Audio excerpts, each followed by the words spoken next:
ఒక రాజు, ప్రపంచాన్ని జయించగలిగే శక్తి ఉన్న రాజు. కానీ ఒకే ఒక్క యుద్ధం తర్వాత తన కట్టిని శాశ్వతంగా వడిలేసెదు. ఎందుకో తెలుసా? ఆ రాజు అశోక చక్రవర్తి. కళింగ యుద్ధంలో లక్షల మంది ప్రాణాలు కోల్పోయారు. యుద్ధ భూమి అంతా రక్తంతో, బాధతో, వినాశంతో నిండిపోయింది.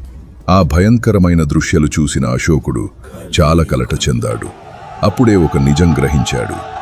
విజయం కన్నా మానవ ప్రాణాల విలువ చాలా గొప్పది అని అర్థం చేసుకున్నాడు. ఆ రోజు నుంచి యుద్ధాలకు దూరంగా ఉండాలని నిర్ణయించుకున్నాడు. తన జీవితాన్ని శాంతి, ధర్మం మరియు ప్రజల క్షేమం కోసం అంకితం చేశాడు. బౌద్ధ ధర్మాన్ని భారతదేశం నుంచి ప్రపంచంలో అనేక దేశాలకు వ్యాపించడానికి కృషి చేశాడు. కట్టితో రాజ్యాలను గెలిచిన రాజులు చాలా మంది ఉన్నారు.